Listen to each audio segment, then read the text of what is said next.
안녕하세요. 제주호텔의 야대입니다. 저번 영상에서 제가 겪었던 호텔리어로서의 가장 힘들었던 하루를 다루면서 제 개인적인 내용이 아닌 누구라도 공감할 만한 보편적인 힘든 부분도 다뤄야겠다는 생각이 들었습니다. 오늘의 주제, 호텔리어는 왜 힘든가? 왜 이 직업을 힘들다고 할까? 제가 일하면서 느꼈던 부분과 남들도 공감할 만한 내용을 정리해 보겠습니다. 바로 시작하죠.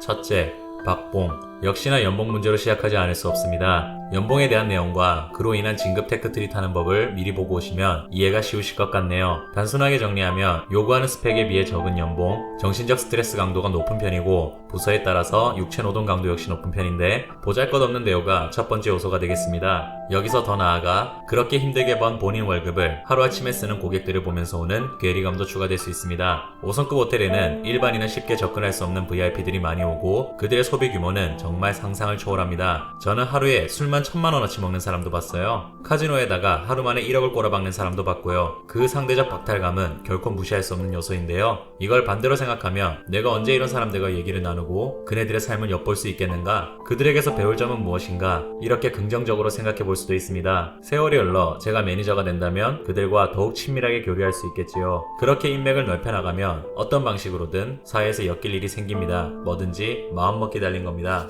둘째, 정신적 스트레스. 서비스업이 정신적으로 힘든 건 너무나 당연한 말이죠. 그런데 이 부분에 대해 피상적으로만 느끼지 정말 어느 정도로 힘든가를 제대로 이해하는 사람은 잘 없습니다. 일반인의 월급을 하루아침에 소비하는 사람들의 서비스 요구치와 추구하는 완벽함이 어느 정도일까요? 기대하는 바가 높으면 사소한 부분에서 실망할 수 있고 이게 이성을 잃고 분노하는 경지까지 다다르면 정말 상상을 초월하는 모습을 볼 수 있습니다. 세상에는 다양한 부류의 사람들이 존재하고 손님에게 이런 말을 하면 참 죄송하지만 또라이도 정말 많아요. 하대는 기본이고 칼로 찔러 죽이겠다는 협박과 얼굴에 침을 뱉는 사람까지 물건을 집어던지거나 젖꼭지를 꽂이는 손님도 있어요.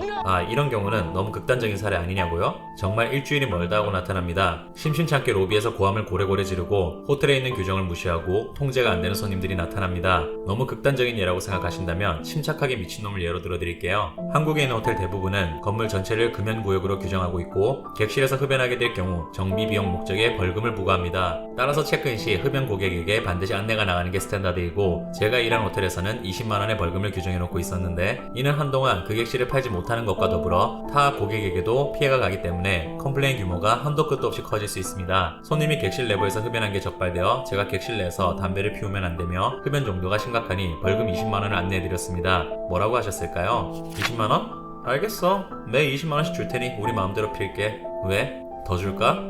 아시겠죠? 이런 통제가 안 되는 다양한 손님들을 상대하고 설득하며 그에 맞춰 터지는 컴플레인을 처리한다는 건 웬만한 멘탈 아니면 버티기 힘듭니다. 이걸 스트레스로 받아들이고 매번 상처받는 사람이라면 서비스업은 선택하지 않는 게 좋습니다. 이전 영상에서 말씀드렸죠? 저는 그런 막 나가는 손님들, 흥분한 손님들 상대하는 게 재밌습니다. 그런 사람들을 절대 이길 수 없는 논리로 압박해서 고도의 심리전을 벌이고 함정에 걸리게 만들어서 결국 저한테 따지지 못하게 만드는 그 순간이 너무 즐겁습니다. 오해하시면 안 되는 게 이건 어거지를 부리는 손님들한테는 그런 겁니다. 저는 논리와 명분을 대단히 중요시하는 성격이기 때문에 합당한 피해와 합당한 보상을 요구하시는 손님에게는 오히려 매니저를 설득해서라도 보상을 해드리는 편입니다. 자신의 하수를 키우고 어떠한 상황에서도 냉정함을 잃지 않는 단단한 모습으로 성장해 간다는 거, 이걸 매력있는 직업이라고 느끼지 않는 사람은 업무 스트레스가 어마어마할 겁니다. 또한 호텔리어는 사람 대 사람이 만나는 직업이라고 했죠. 여기서 사람은 손님뿐만 아니라 직원도 포함됩니다. 호텔은 사소한 실수가 큰 컴플레인으로 번질 수 있다고 이미 말씀드렸죠. 따라서 각 부서가 엄청나게 바쁘게 돌아가고 전반적으로 다들 긴장하고 예민한 상태입니다. 그러다 실수가 나고 컴플레인이 터졌을 때 각 부서의 매니저들은 자기 부서에서 실수가 난 게 아닌 것처럼 처리하기도 합니다. 즉 매니저 짬밥에 따라서 어느 부서가 욕먹을지 변경될 수도 있다는 말이에요.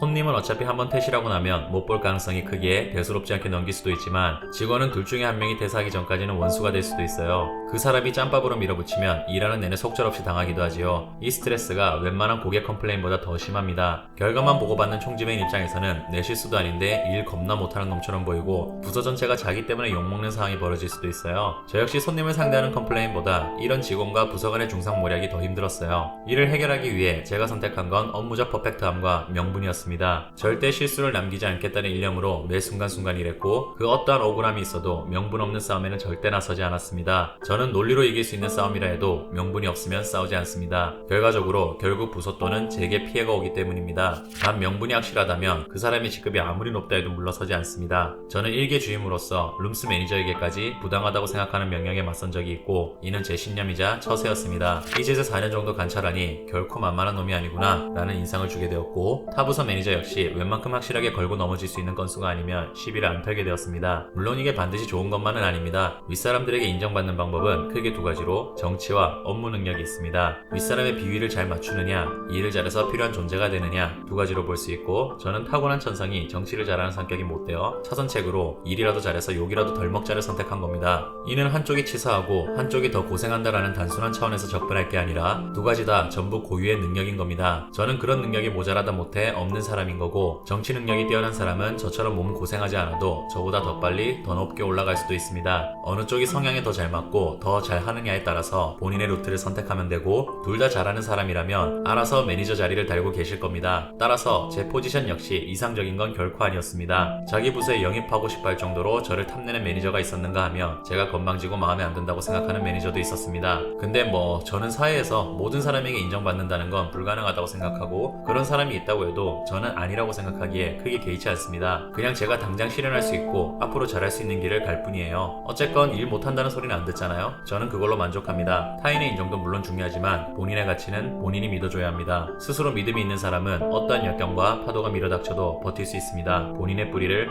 단단히 박으시길 바랍니다. 셋째, 시프트 근무. 호텔리어가 힘든 이유 세 번째, 시프트 근무입니다. 호텔리어는 일반적인 여타 직업처럼 주 5일 근무하고 주말을 쉬지 않습니다. 매주 쉬는 날이 변경되고 성수기나 명절이 끼면 하루도 쉬지 못할 수도 있습니다. 저는 최장 12일 쉬지 않고 근무를 서봤고 저보다 짬밥 높은 사람 중에 그보다 더한 기록을 가진 분들도 있습니다. 또한 대부분의 호텔은 3교대로 돌아가는데 이 역시 일정한 비율로 분배되는 게 아닙니다. 크게 오전, 오후, 야간으로 나뉘는데 한 주간 오전적 오정, 다음 한 주는 오후적 오정 이런 식으로 돌아가는 게 아니라 계속 변경됩니다. 이 시프트 근무가 꼬이다 보면 오후조를 선 다음날 오전조를 서게 될 수도 있고 이를 백투백 근무라고 합니다. 저 역시 저녁 11시에 퇴근해서 다음날 아침 7시에 출근한 적이 있는데 집에 들어가서 씻고 자는 시간과 다음날 준비하는 시간을 합치면 4-5시간 정도 잘 수 있는 거죠. 뭐 그 정도는 다 하지 않나? 그보다 더 힘든 일하는 사람도 많은데 싶은 분들 또 분명히 계실 겁니다. 시프트 근무의 문제점은 단순히 여기서 끝나지 않습니다. 그렇게 피곤하게 일하고 겨우 쉬는 날이 왔는데 직원이 아프다거나 장례식 등의 이유로 근무가 변경되어 출근하기도 하고 이게 꼬이면 다음 휴무가 언제 잡힐지 요원해지기도 하죠. 저 같은 경우는 하필 그날 중국어를 할 줄 아는 직원이 없어 투숙하는 중국 손님이 응급실에 실려가는 바람에 새벽 3시에 전화를 받아 병원까지 손님을 케어해드린 적도 있습니다. 저는 그 전날 저녁 10시까지 근무 후 퇴근했고 새벽 3시부터 새벽 5시까지 응급실에서 손님을 케어한 후 다음날 오후 1시에 다시 출근했습니다. 이렇듯 바이오 리듬이 깨지고 충분한 휴식이 주어지지 않으면 사람은 쉽게 예민해지고 날카로워지게 되어 있습니다. 자, 지금까지 든 3가지 요소를 접목하면 호텔리어가 진짜 힘든 부분이 어떠한 것인지 하나의 결론이 도출됩니다. 서비스 마인드와 스킬은 연습과 노력으로 어느 정도 연기가 가능하지만 진정으로 손님을 감동시키려면 진심이 묻어나와야 합니다. 그 진심이라는 건 본인의 마음에서 우러나오지 않으면 절대 거짓된 흉내로 만들어낼 수가 없어요. 자기 인생이 시궁창인데 어떻게 남한테 무지개를 그려줍니까? 한두 번이야 억지로 쥐어짜내겠지만 매일 그러기 쉬울 것 같아요? 호텔리어가 진짜 힘든 점은 바로 바이오 리듬이 깨지는 근무 형태, 업무에서 오는 정신적 스트레스, 그럼에도 불구하고 충분히 주어지지 않는 경제적 보상, 그로 인해 일상에서도 쪼달리는 삶을 살게 되기에 업무 외적으로도 풍족하게 살기가 어렵다는 겁니다. 저는 한때 후배들이 술 사달라는 게 그렇게 스트레스였던 적이 있습니다. 고생하는 후배들한테 술 사줄 돈이 아까워서였을까요? 저 역시 술 마시는 걸 좋아하는데 한 번 술자리로 10, 20만원 사주고 나면 당장 제 한 달 재정에 크나큰 타격이 있어 마음 놓고 사줄 수가 없는 거예요. 적금 넣고 이것저것 돈 들어갈 곳에 제 월급 쏟아붓고 나면 10만원 남짓 낳는 달도 있었어요. 그 10만원을 후배 술 사주는 데 쓰면 저는 개인적인 지출 꿈도 못 꿉니다.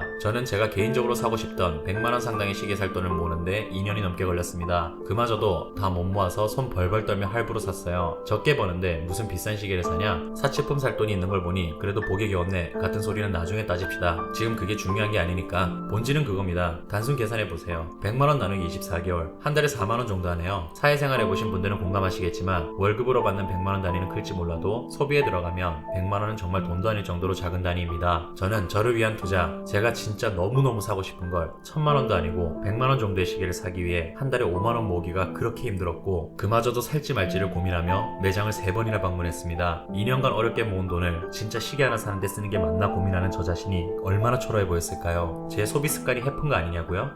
하하 현재는 나름대로 괜찮은 연봉을 받고 있고 정확한 당시의 연봉 공개는 못합니다만 당시 월급 실수령액이 딱 100만원 정도였던 것 같네요. 나이 28살에 처음 입사하여 받은 첫 월급이 딱 그 정도였던 것 같습니다. 저는 제 첫 월급 정도 되는 시기를 사는데 2년이 걸렸네요. 이렇듯 일상이 빈곤하고 휴식도 제대로 취하지 못하는 상황에서 마음속 여유를 가진다는 건 결코 쉽지 않은 일이고 이걸 서비스로 승화시킨다는 게 그것보다 더 어렵다는 거 짐작이 가시나요? 호텔에 중도 퇴사자가 많은 건 바로 이런 이유에서입니다. 단순히 일이 힘든 게 아니에요. 저런 모든 게 복합적으로 사람을 갉아먹기 때문에 힘든 거지. 웬만큼 이 직업에 대한 애착이 있거나 멘탈이 강한 사람이 아니라면 버티기가 어려운 직업이 호텔리어라는 직업입니다. 이 절반도 안 되는 노력으로 월급 앞자리가 달라지는 직장은 생각보다 많으니까요. 따라서 저는 제 밑으로 들어오는 후배들, 호텔리어라는 직업에 관심을 가지는 사람들에게 한 번도 이 직업을 긍정적으로 추천해드린 적이 없습니다. 지금까지 호텔리어를 현직으로 일하고 있는 사람 치고는 그 꼴이 참 우습죠. 제가 개인적으로 즐겁게 일하고 있고 나름대로 의미를 부여하는 건 말 그대로 개인적인 영역이고 객관적인 사실 그대로 분석해 들어가면 남한테 감히 추천하기가 힘든 직업이 호텔리어라는 직업입니다. 고생 대비 보상이 적고 꽃이 피는 데까지 인내해야 하는 세월이 너무 깁니다. 따라서 제 개인적인 생각과 희망 하나 읊어보며 영상을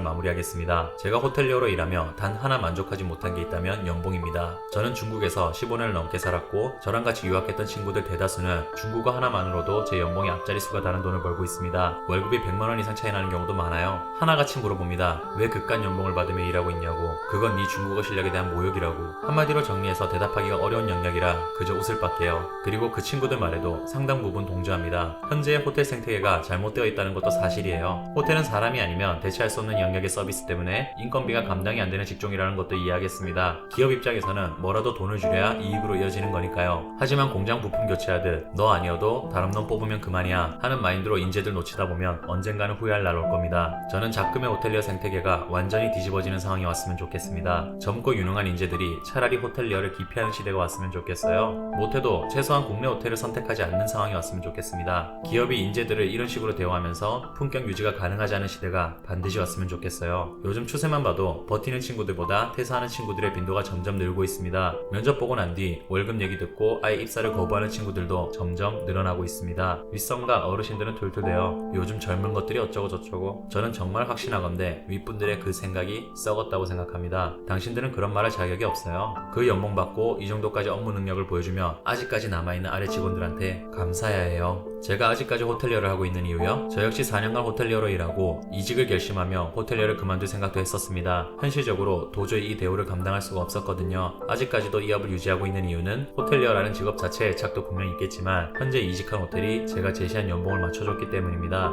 사장님의 마인드가 직원들한테 결코 인색하지 않으며 이는 남아있는 직원들의 직급만 봐도 증명됩니다. 저는 이렇게 퇴사 비율이 적은 호텔을 이곳에서 처음 봤고 이만큼 오랜 기간 일에 직급자가 넘치는 호텔도 처음 봤습니다. 보세요. 대우 제대로 하면 사람들이 알아서 애사심이 생겨서 일 열심히 한다니까요. 알아서 안 나가고 착실하게 일해서 품격이 유지가 될 것을 이 단순한 논리를 이해 못해서 왜 인재들을 놓치고 계세요? 앞으로도 꾸준히 그런 꼰대 마인드를 유지하여 호텔 업계 한번 뒤집혀야 됩니다. 둘 중에 하나는 바뀌지 않겠어요? 인재가 정당한 대우를 받던가 아니면 도저히 인재를 구하지 못해 호텔 품격이 떨어지던가. 저는 어느 쪽이든 긍정적이라고 생각합니다. 전자는 호텔리어는 박봉이다 라는 공식이 깨져서 좋고 후자는 대우를 제대로 받지 못하더라도 더는 품격 유지를 위해 직원들이 고생하지 않아서 좋습니다. 오늘 내용이 다소 파격적이었죠? 제 개인의 견해가 모든 호텔리어를 대변하는 것이 아님을 부디 잊지 말아주시길 바래요. 단지 저는 지금도 고생하고 있는 전국의 호텔리어들이 보다 온전한 대우를 받았으면 좋겠다는 마음뿐이에요. 여러분, 오늘의 고충을 안주삼아 웃으며 내일을 준비합시다.